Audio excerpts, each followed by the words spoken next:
Hello everyone, I am Ravinder Ravi, PGT Mathematics, and today we will discuss the chapter number 5th of the plus 2 class, which is limit, continuity and differentiability. आज हम ये topic discuss कर रहे हैं, तो इसके related हमने दो वीडियो हमने पहले या दो लेक्चर हमने पहले डिस्कस कर लिए हैं, जिससे हमें लिमिट और कॉन्टिन्यूटी के बहुत सारे कॉन्सेप्ट जो है वो हमने अंडरस्टैंड कर लिए थे। आज हम करने वाले हैं कि how to relate continuity and differentiability each other, मतलब कॉन्टिन्यूटी और डिफरेंशिएबिलिटी आपस में कैसे रिलेट करते हैं। आज हमारा ये टॉपिक रहेगा, आज हम ये डिस्कस करने वाले हैं। तो सबसे पहले हमें ये चेक करना होगा कि डिफरेंशिएबिलिटी क्या चीज है, डिफरेंशिएबिलिटी हम कैसे फाइंड आउट कर रहे हैं। तो इसके लिए first of all we will take the definition of the differentiability and now we will start. If f of x be a finite and single valued function of x about the point x is equal to a, इसका मतलब यह है कि कोई भी function जो कि x is equal to a पर फाइनाइट है और सिंगल है, सिंगल वैल्यू, मतलब उसकी फाइंड आउट वैल्यू करने के बाद हमारे पास कोई सिंगल वैल्यू आ रही है और वो वैल्यू जो है वो फाइनाइट वैल्यू है। सिंपल लैंग्वेज में ये है कि कोई भी फंक्शन किसी भी पर्टिकुलर पॉइंट पे फाइनाइट वैल्यू दे रहा है और वो सिंगल वैल्यू दे रहा है, मतलब एक यूनिक वैल्यू दे रहा है। Now limit x tends to a, limit x tends to a, f of x जो गिवन फंक्शन है वो f of x यहां पे माइनस f of a, उसी फंक्शन में हम x की वैल्यू को a पुट कर रहे हैं। Given function f of x minus f of a upon x minus a if it exist finitely, मतलब ये वाली वैल्यू कोई function x is equal to a पर फाइनाइट वैल्यू दे रहा है, सिंगल वैल्यू दे रहा है और इस टर्म को सेटिस्फाई कर रहा है। सेटिस्फाई करने का मतलब यह है कि जब value x is equal to a यहां पुट की जाती है, यहां पुट की जाती है, लिमिट अप्लाई करके x टेंड्स टू a, तो ये वैल्यू एग्जिस्ट करती है फाइनाइटली। इसका मतलब ये वाली वैल्यू जो है वो एग्जिस्ट करती है, मतलब ये जो वैल्यू है वो एक फाइनाइटली वैल्यू आ रही है। इसका मतलब ये है कि ये वैल्यू इनफाइनाइट नहीं हो रही है, ये वैल्यू फाइनाइट है। इज कॉल्ड द डेरिवेटिव और differential coefficient of f of x। तब हम इस वैल्यू को इस f of x का डिफरेंशियल कोएफिशिएंट मान लेंगे या हम उसको उसका डेरिवेटिव मानेंगे और at a point a and is denoted by f dash a, और उसको f dash a से डिनोट कर देंगे और इसका दैट इज करके रिजल्ट दिए। इन सिंपल वर्ड हम ये बोल सकते हैं कि कोई भी एक फंक्शन जो कि x is equal to a पे फाइनाइट हो रहा है या वो सिंगल वैल्यू दे रहा है, तब f of x minus f of a upon x minus a with limit x tends to a, अगर ये वैल्यू एग्जिस्ट करती है, मतलब ये वैल्यू फाइनाइट आती है, तो उसको हम f डैश a लिख देंगे और ये derivative of f of x होगा। इन पर्टिकुलर f का जब हम डेरिवेटिव लेंगे एट पॉइंट a पर, तो हम उसको इस तरीके से फाइंड आउट करेंगे कि f dash a is equal to limit x tends to a f of x minus f of a upon x minus a। किसी भी फंक्शन को जब हम x is equal to a पे चेक कर रहे हैं तो वो एक फाइनाइट वैल्यू दे रहा है, सिंगल वैल्यू दे रहा है, और उसके बाद जब हम उसमें limit x tends to a apply कर रहे हैं तो f of x minus f of a upon x minus a एक फाइनाइट वैल्यू आ रही है जो उसका डेरिवेटिव है। इसका मतलब ये कि गिवन फंक्शन का डेरिवेटिव फिर हम इसी टर्म को लिख देंगे जिसको हम f डैश a से डिनोट करेंगे। तो इसके रिलेटेड हम जब ये वाली टर्म कर रहे हैं तो इसको प्रूव करने के लिए हमें left hand derivative find out करना पड़ेगा और right hand derivative find out करना पड़ेगा, जिसकी सिंबॉलिकल फॉर्म ऐसे है कि अगर हम लेफ्ट हैंड डेरिवेटिव कर रहे हैं तो हम लिखेंगे कि limit x tends to a negative और यहां पे f of x minus f of a upon x minus a, ये हमारा लेफ्ट हैंड डेरिवेटिव है। और राइट हैंड डेरिवेटिव, और राइट हैंड डेरिवेटिव में आप लोगों के पास आएगा limit x tends to a positive और यहां पे f of x minus f of a upon x minus a, तो ये हमारा राइट हैंड डेरिवेटिव है। और इंप्लाइज दैट जब हमारे पास left hand derivative right hand derivative के इक्वल आ जाता है तो हम इसको लिख देते हैं कि f dash a exist, f dash a exist. इसका मतलब ये है कि जब भी हमें किसी particular function f of x की डिफरेंशिएबिलिटी चेक करनी है तो हमें उसका left hand derivative find out करना पड़ेगा और हमें उसका right hand derivative find out करना पड़ेगा किसी particular point x is equal to a पर। और अगर ये दोनों ही derivative left hand derivative right hand derivative equal आते हैं तो हम लिख देंगे कि f डैश a एग्जिस्ट। इसका मतलब f ऑफ x का डेरिवेटिव जो है वो एग्जिस्ट कर रहा है। ये हमारा डेफिनेशन का मीनिंग है। नाउ नेक्स्ट टॉपिक इज कि कॉन्टिन्यूटी और डिफरेंशिएबिलिटी आपस में रिलेट कैसे करती है, कि जो फंक्शन कॉन्टिन्यूस है क्या वो डिफरेंशिएबल भी है, या जो फंक्शन डिफरेंशिएबल है क्या वो कॉन्टिन्यूस फंक्शन भी है। तो इसके लिए जो रिलेशन है उसके लिए हम एक डायग्राम यहां पे बनाएंगे जिससे आप लोगों को और भी अंडरस्टैंडिंग हो जाएगी कि हमने एक फंक्शन ले लिया f of x, f of x कोई फंक्शन है और जिसको हम चेक कर रहे हैं at x is equal to a पर, x is equal to a पर। तो हम इसकी कॉन्टिन्यूटी चेक करेंगे। पहले हम इसकी कॉन्टिन्यूटी चेक करेंगे। Continuity at x is equal to a, x is equal to a पे कॉन्टिन्यूटी चेक करेंगे। तो कॉन्टिन्यूटी चेक करने के लिए मुझे left hand limit is equal to right hand limit करना पड़ेगा।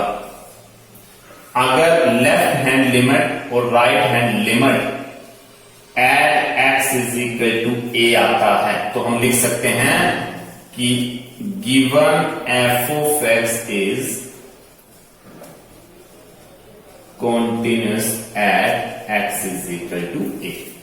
इसका मतलब क्या होगा कि कोई फंक्शन f of x था जिसको मैंने लेफ्ट हैंड लिमिट और राइट हैंड लिमिट से फाइंड आउट किया और दोनों ही लिमिट मेरे पास इक्वल आ गई x is equal to a पर, तो मैं लिख सकता हूं कि given function f of x is a continuous function. और कहने का मतलब ये हो गया कि limit x tends to a negative f of x is equal to limit x tends to a positive f of x। तो ये कॉन्टिन्यूटी की डेफिनेशन आती है। लेकिन यहां से ये बात आती है कि जब फंक्शन कॉन्टिन्यूस हो गया तो अब हमें ये चेक करना है कि क्या ये डिफरेंशिएबल फंक्शन भी है, क्या ये डिफरेंशिएबल फंक्शन भी है।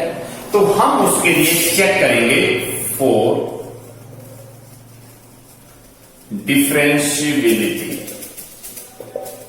डिफरेंशिएबिलिटी के लिए हम लिखेंगे लेफ्ट हैंड डेरिवेटिव, जो कि अभी हमने रिजल्ट अप्लाई किया था उसके अकॉर्डिंगली चेक करेंगे, और राइट हैंड डेरिवेटिव। अगर ये दोनों ही डेरिवेटिव इक्वल आ जाते हैं at x is equal to a पर, तो हम लिख देंगे कि f डैश a एग्जिस्ट,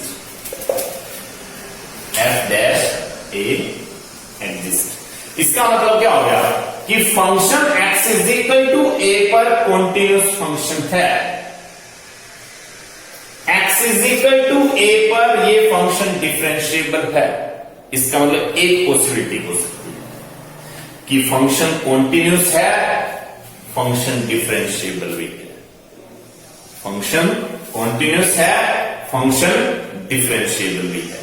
लेकिन एक पॉसिबिलिटी ये भी हो सकती है, ये फर्स्ट पॉसिबिलिटी थी, सेकंड ये है कि left hand derivative does not equal to right hand derivative at x is equal to a। तो हम लिखेंगे f dash a does not exist.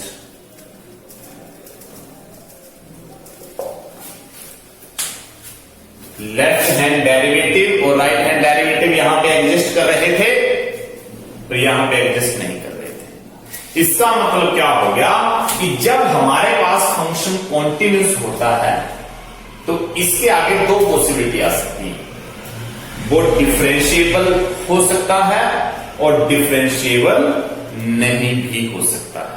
ये जरूरी नहीं है कि फंक्शन कॉन्टिन्यूस है तो डिफरेंशिएबल भी होगा, वो नहीं भी हो सकता है। इसका मतलब यह है कि function is continuous need not to be differentiable. इसका मतलब यह है कि अगर फंक्शन कॉन्टिन्यूस है, वो जरूरी नहीं है कि वो कॉन्टिन्यूस फंक्शन डिफरेंशिएबल भी होगा या नहीं डिफरेंशिएबल होगा। इसका मतलब यह है कि कॉन्टिन्यूस फंक्शन में डिफरेंशिएबिलिटी जो है वो यस भी हो सकता है और नो भी हो सकता है। डिफरेंशिएबिलिटी हो भी सकती है, नहीं भी हो सकती है।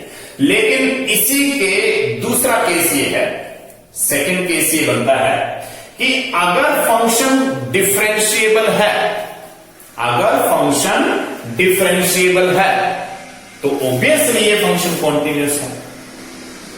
मतलब क्या हो गया कि अगर फंक्शन डिफरेंशिएबल है तो डिफरेंशिएबल प्रूव करने से पहले हम कॉन्टिन्यूटी प्रूव कर चुके हैं। इसका मतलब क्या हो गया कि गिवन फंक्शन जो है, जो डिफरेंशिएबल फंक्शन है, वो हमेशा ही ऑलवेज कॉन्टिन्यूस फंक्शन। इसका मतलब जो फंक्शन डिफरेंशिएबल फंक्शन है वो हमेशा ही कॉन्टिन्यूस फंक्शन होता है। लेकिन जो फंक्शन कॉन्टिन्यूस है वो जरूरी नहीं है कि डिफरेंशिएबल हो, वो नहीं भी हो सकता है। तो यहां से ऑब्जर्वेशन हमारी जो बन गई है, रिमार्क क्या बन गया है कि function f of x is continuous function implies that f of x is need not to be differentiable. F of x is continuous function, f of x is need not to be differentiable. लेकिन दूसरी condition क्या है? ये तो first condition है। दूसरी condition क्या है कि f of x is differentiable implies that f of x is always continuous।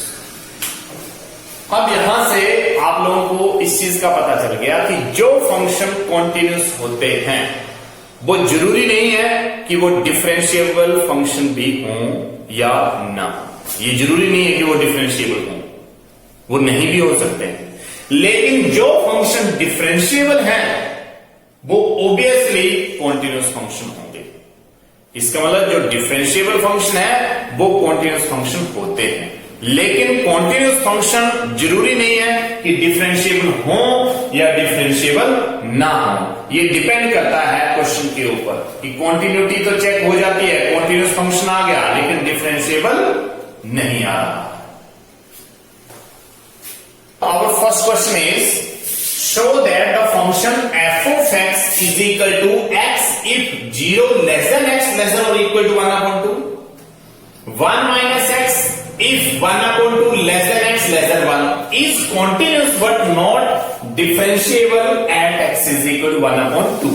Question में ये हमें शो करना है कि x is equal to 1 upon 2 पर ये फंक्शन कॉन्टिन्यूस तो है लेकिन x is equal to 1 upon 2 पे ये फंक्शन डिफरेंशिएबल फंक्शन नहीं है। तो जैसा कि अभी हमने डेफिनेशन में ये चेक किया कि कॉन्टिन्यूटी प्रूव करने के लिए भी हमें लेफ्ट हैंड लिमिट और राइट हैंड लिमिट को प्रूव करना पड़ता है। वो अगर लेफ्ट हैंड लिमिट और राइट हैंड लिमिट प्रूव हो जाते हैं तो हमारे पास जो फंक्शन होता है वो एक कॉन्टिन्यूस फंक्शन आ जाता है। तो फर्स्ट ऑफ ऑल हम लिमिट लेफ्ट हैंड लिमिट और राइट हैंड लिमिट को ही प्रूव करेंगे और इसको कॉन्टिन्यूटी प्रूव करेंगे। सबसे पहले तो इस फंक्शन को कॉन्टिन्यूस प्रूव करेंगे और उसके बाद सेकंड पार्ट हमारा रहेगा कि ये डिफरेंशिएबल फंक्शन है या नहीं है x इज इक्वल टू 1/2 पर।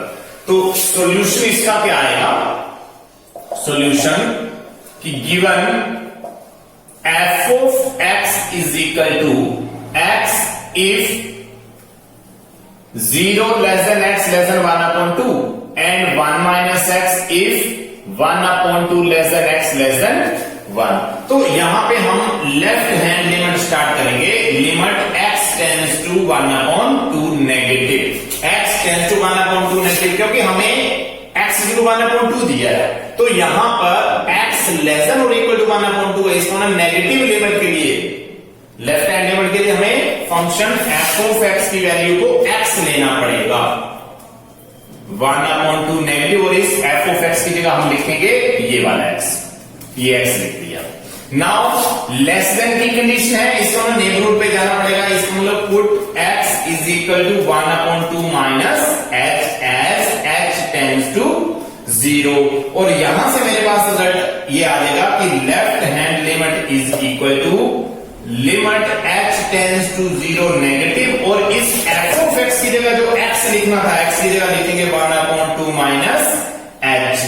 अब इसी स्टेप को मैं यहां लिख रहा हूं, left hand limit is equal to limit h tends to 0, जैसे मैं अप्लाई करूंगा मेरे पास रिजल्ट 1/2 रहेगा, क्योंकि 1/2 माइनस 0 हो जाएगा। तो यहां से लेफ्ट हैंड लिमिट की वैल्यू जो वो 1/2 मेरे पास आ चुकी है।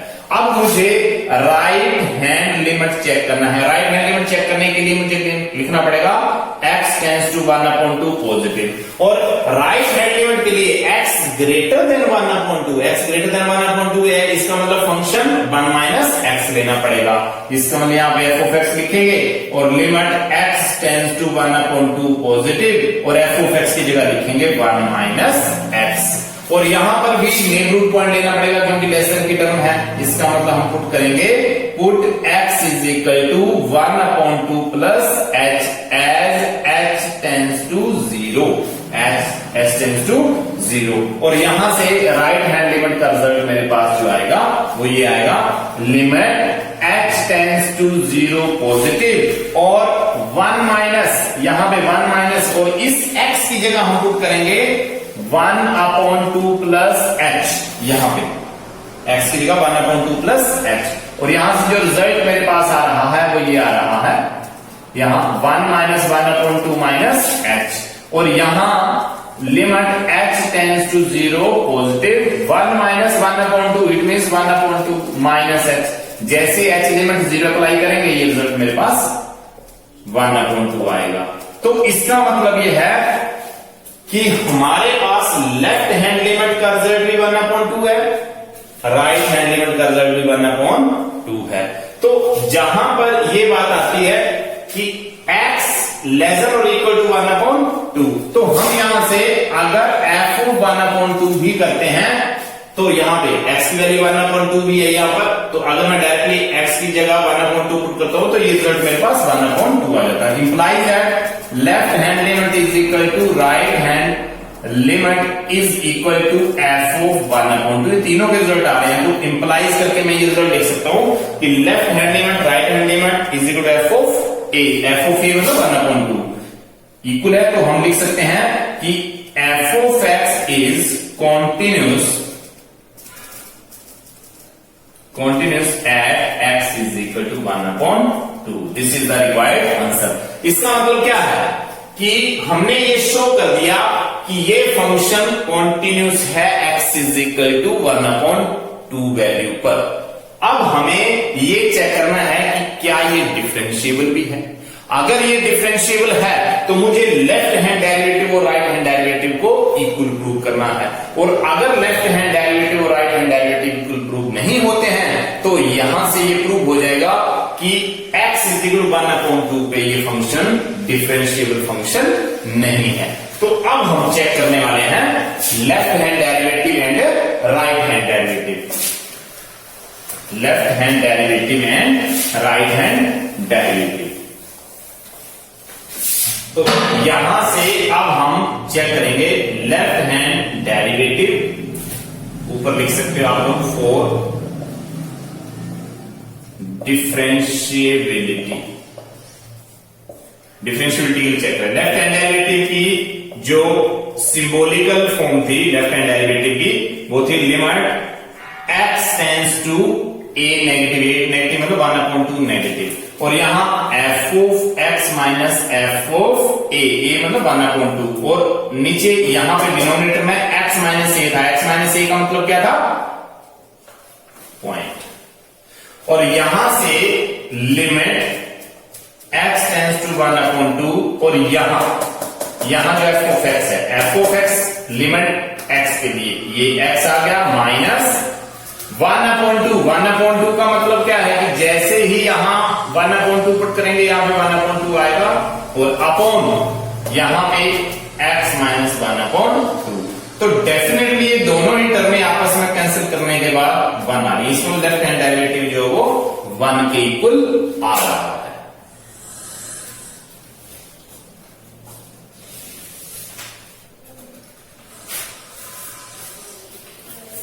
नाउ अब हम करेंगे राइट हैंड डेरिवेटिव, और राइट हैंड डेरिवेटिव में क्या हो रहा है कि limit x tends to 1/2 positive आएगा यहां पे, और f of x minus f of 1/2 upon x minus 1/2, यहां से मैंने पॉजिटिव ले लिया, x टेंड्स टू 1/2 पॉजिटिव। इसका मतलब क्या है कि x पॉजिटिव के लिए लिया जा रहा है, तो x greater than 1/2 less than x मतलब x ग्रेटर देन 1/2, तो फंक्शन यहां पे ये वाला आएगा। इसका मतलब हम क्या लिखेंगे यहां पे, limit x tends to 1/2 positive, और f ऑफ x की जगह लिखा जाएगा 1 माइनस x, और माइनस यहां पर आप लोगों के पास f ऑफ 1/2, यहां 1/2 लिखा जाएगा यहां पर, तो हमारे पास फंक्शन में 1 माइनस 1/2 आ जाएगा।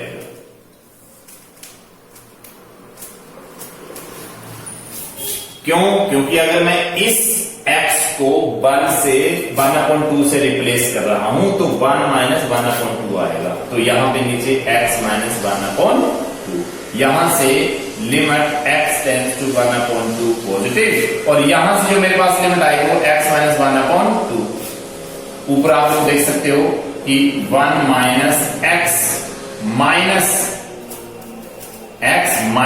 1 और माइनस माइनस प्लस 1/2, तो यहां से ये 1 और ये 1 तो आपस में हो जाएंगे कैंसिल, और यहां से जो मेरे पास रिजल्ट बचेगा वो रिजल्ट बचेगा x टेंड्स टू 1/2 पॉजिटिव, और यहां से माइनस और ये वैल्यू प्लस, तो मैं माइनस कॉमन ले सकता हूं, तो यहां से मेरे पास जो रिजल्ट बच रहा है वो x माइनस 1/2 और अपॉन में x माइनस 1/2, तो जैसे ये और ये फैक्टर कैंसिल आउट होंगे हमारे पास जो रिजल्ट बचेगा वो -1 बचेगा। इसका मतलब ये है कि राइट हैंड डेरिवेटिव का रिजल्ट जो है वो -1 आ रहा है, जबकि लेफ्ट हैंड डेरिवेटिव का रिजल्ट जो है वो पॉजिटिव बन रहा है। इसका मतलब क्या हो गया कि left hand derivative 1 and right hand derivative -1, implies करके हम इसके बाद लिख सकते हैं, implies left hand derivative does not equal to right hand derivative, implies that f of x is not differentiable at x is equal to 1/2, hence proved। ये हमारा result आ गया। मतलब डिफरेंशिएबिलिटी चेक करने पर अगर हमारे पास लेफ्ट हैंड डेरिवेटिव और राइट हैंड डेरिवेटिव इक्वल नहीं आते हैं तो हम उसको नॉट डिफरेंशिएबल की टर्म में रखेंगे, वो डिफरेंशिएबल फंक्शन नहीं होगा। तो इससे आप लोगों को ये पता चल गया कि अभी अभी जो हमने फर्स्ट ऑब्जर्वेशन ये किया था कि जो फंक्शन कॉन्टिन्यूअस फंक्शन है वो जरूरी नहीं है कि वो डिफरेंशिएबल फंक्शन भी हो, वो differentiable function may be differentiable और not may be differentiable. Now our next question is find a and b if the function given by f of x ax square plus b if x less than 1 and f of x is equal to 2x plus 1 if x greater than or equal to 1 is differentiable at x is equal to 1। Given function में हमें a और b की value find out करनी है और साथ में ये देखा है कि ये जो गिवन फंक्शन है वो डिफरेंशिएबल फंक्शन है, मतलब गिवन फंक्शन जो है वो डिफरेंशिएबल फंक्शन है। तो अभी जस्ट हमने पहले डेफिनेशन में डिस्कस किया है कि जो फंक्शन डिफरेंशिएबल फंक्शन होते हैं वो डेफिनेटली कॉन्टिन्यूस फंक्शन भी होते हैं। इसका मतलब क्या हो गया कि अगर ये क्वेश्चन डिफरेंशिएबल है x इज इक्वल टू 1 पर, तो डेफिनेटली ये function x is equal to 1 पर कॉन्टिन्यूस भी होगा। और अगर ये 1 पर कॉन्टिन्यूस है, x इज इक्वल टू 1 पर कॉन्टिन्यूस है, तो हमें पहले इसका कॉन्टिन्यूटी पार्ट करना पड़ेगा। So let us start solution. Given f of x means ax square plus b if x less than 1 and 2x plus 1 if x greater than or equal to 1। तो यहां से हम सबसे पहले कॉन्टिन्यूटी चेक करेंगे for continuity. क्यों ये continuity हम इस वजह से चेक कर रहे हैं क्योंकि फंक्शन डिफरेंशिएबल है, और अगर फंक्शन डिफरेंशिएबल है तो ऑब्वियसली ये फंक्शन कॉन्टिन्यूस फंक्शन होगा। तो मैंने कॉन्टिन्यूटी प्रूव करने के लिए लेफ्ट हैंड लिमिट अप्लाई कर दिया और x टेंड्स टू 1 नेगेटिव लिख दिया, f of x लिख दिया, और limit x tends to 1 negative f of x की वैल्यू x लेस देन 1 है तो मैं पुट करूंगा ax स्क्वायर प्लस b, और यहां पे लेस देन की कंडीशन आ गई है, इसका नेबरहुड पॉइंट लेना पड़ेगा। Put x is equal to 1 minus h as h tends to 0। Therefore left hand limit हमारे पास रिजल्ट आएगा left hand limit h tends to 0, और यहां पे a यहां x का 1 minus h whole square plus b। यहां पर ये रिजल्ट आने पर मेरे पास रिजल्ट आएगा limit h tends to 0 a और 1 plus h square minus 2h plus b। ये वाली वैल्यू आ गई, एक्सपेंड कर दिया मैंने इसको।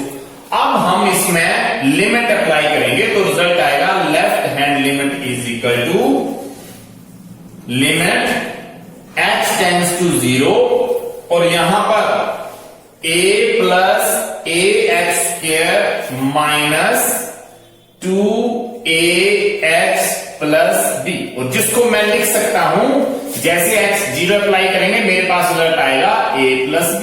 a यहां से क्योंकि ये टर्म 0 बन जाएगी, ये 0 बन जाएगी, प्लस के b, इसके बाद लेफ्ट हैंड लिमिट जो है वो a प्लस b आ चुका।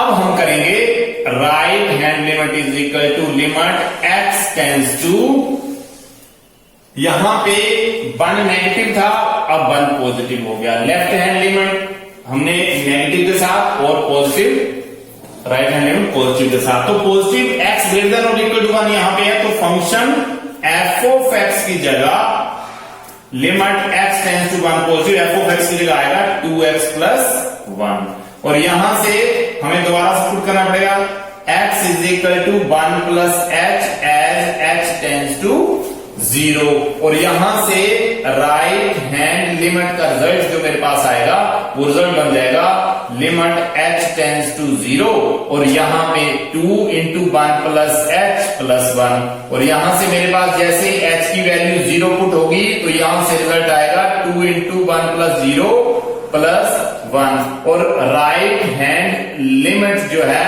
वो मेरे पास रिजल्ट बन जाएगा 2 इंटू 1 प्लस 0 प्लस 1 का 2 प्लस 1 मतलब 3 रिजल्ट। इसका मतलब राइट हैंड लिमिट का रिजल्ट जो है वो 3।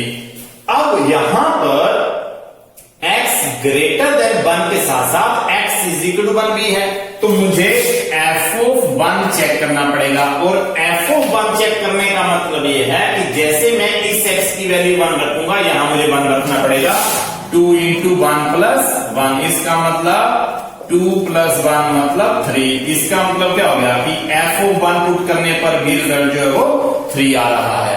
तो हम लिखेंगे कि since f(x) is differentiable function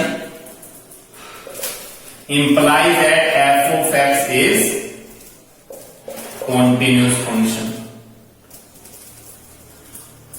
और अगर ये डिफरेंशिएबल है ऑब्वियसली कॉन्टिन्यूस होगा, और कॉन्टिन्यूस होने का मतलब left hand limit is equal to right hand limit is equal to f(1)। तो यही वाला रिजल्ट हम यहां पे कर लेते हैं। तो यहां से ये जो रिजल्ट मेरे पास मिलेगा, left hand limit is equal to right hand limit is equal to f(1), जिसको मैं लिखूंगा a + b is equal to 3 is equal to 3 implies that a + b is equal to 3। Equation first, continuity से हमने ये check कर लिया है कि लेफ्ट और राइट लिमिट और f(1) की वैल्यू अगर सेम है तो कॉन्टिन्यूटी से हमारे पास a + b is equal to 3 एक इक्वेशन आ चुकी है। अब हम डिफरेंशिएबल अगर ये फंक्शन है तो इसका लेफ्ट हैंड डेरिवेटिव और राइट हैंड डेरिवेटिव भी इक्वल होगा। तो अब हम लेफ्ट हैंड डेरिवेटिव फाइंड करेंगे और राइट हैंड डेरिवेटिव फाइंड करेंगे और उन दोनों को भी इक्वल करेंगे। वहां से भी हमें कुछ रिलेशन a और b में मिलेंगे और उस रिलेशन को हम इस रिलेशन के साथ सॉल्व करके a और b की वैल्यूज फाइंड आउट कर सकते हैं। तो now let us start derivative of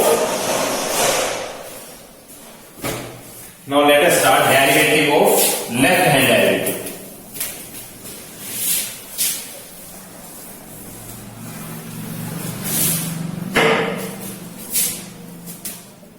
left hand derivative for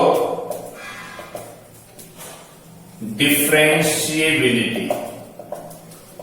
left hand derivative में हम क्या करेंगे कि limit x tends to 1 negative f(x) minus f(1) upon x minus 1 by using definition of derivative. और यहां से limit x tends to 1 negative f(x) की value क्या लेनी पड़ेगी मुझे, x लेस देन 1, यहां पे ax² + b और माइनस f(1). और जैसे मैं f(1) यहां पे पुट करूंगा तो मेरे पास ये रिजल्ट आएगा a × 1² + b upon x minus 1।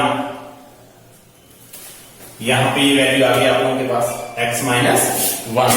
और अब हमारे पास limit x tends to 1 negative, यहां पे ax² + b माइनस, यहां से 1² means -a -b upon x minus 1। तो यहां से मेरे पास रिजल्ट b और b आपस में हो जाएंगे कैंसिल और मेरे पास रिजल्ट बचेगा x टेंड्स टू 1 नेगेटिव और यहां पे ax² - a upon x minus 1, जिसको मैं सोल्व कर सकता हूं कि left hand derivative limit x tends to 1 negative, यहां से a कॉमन ले लेंगे x² - 1 और x माइनस 1, इसका limit x tends to 1 negative, यहां से a x minus 1 x + 1 x minus 1, तो x माइनस 1 से factor cancel, limit x tends to 1 a और यहां पे x + 1। अब यहां पे x लिमिट मैं 1 पुट कर दूंगा तो a 1 + 1 means 2a। Left hand derivative की जो वैल्यू है वो मेरे पास 2a आ चुकी है, लेफ्ट हैंड डेरिवेटिव। इसी तरीके से अब मैं राइट हैंड डेरिवेटिव फाइंड करूंगा। तो राइट हैंड डेरिवेटिव फाइंड करने का मतलब, राइट हैंड डेरिवेटिव में limit x tends to 1 plus f(x) minus f(1) upon x minus 1 put करेंगे। Limit x tends to 1 positive और f(x) की वैल्यू राइट हैंड लिमिट के लिए, राइट हैंड डेरिवेटिव के लिए 2x + 1, ये लो ये 2x + 1 कर दिया और माइनस f(1), इसका मतलब क्या है कि 2 × 1 + 1। इसी फंक्शन में x की वैल्यू 1 पुट करनी है, क्यों, क्योंकि f(1) आ चुका है, तो 2 × 1 + 1 ये लिख दिया और अपॉन में x माइनस 1। यहां पे रिजल्ट मेरे पास आ गया, limit x tends to 1 positive 2x plus 1 minus 2 plus 1 means यहां पे आ जाएगा 3 और यहां पे x माइनस 1। तो limit x tends to 1 positive 2x और यहां पे रिजल्ट बच जाएगा माइनस के 2 और x माइनस 1। तो limit x tends to 1 positive 2 common लेने के बाद x minus 1 upon x minus 1 cancel होने के बाद ये रिजल्ट बन जाएगा 2। तो इसका मतलब राइट हैंड डेरिवेटिव जो है वो 2 आ गया।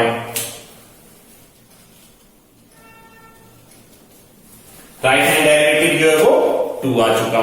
अब क्वेश्चन में ये चीज गिवन थी कि गिवन फंक्शन जो है वो x इज इक्वल टू 1 पर एक डिफरेंशिएबल फंक्शन है। तो डिफरेंशिएबल फंक्शन होने का मतलब क्या है कि उसका लेफ्ट हैंड डेरिवेटिव और राइट हैंड डेरिवेटिव आपस में इक्वल होंगे। तो इसका मतलब ये है कि अगर ये function x is equal to 1 पर डिफरेंशिएबल है तो उसका लेफ्ट हैंड डेरिवेटिव और राइट हैंड डेरिवेटिव आपस में इक्वल बनेंगे। तो अब हम इनको अकॉर्डिंग टू क्वेश्चन लिखेंगे। According to question f of x is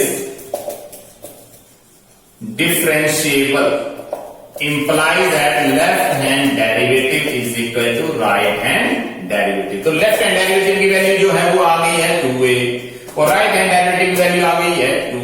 तो यहां से a की वैल्यू जो है वो 1 आ गई। a की वैल्यू मुझे 1 मिल गई है। a की वैल्यू 1 मिलने के बाद मैं लिखूंगा फ्रॉम इक्वेशन फर्स्ट और फ्रॉम इक्वेशन फर्स्ट से हमने वैल्यू फाइंड की थी a plus B is equal to 3।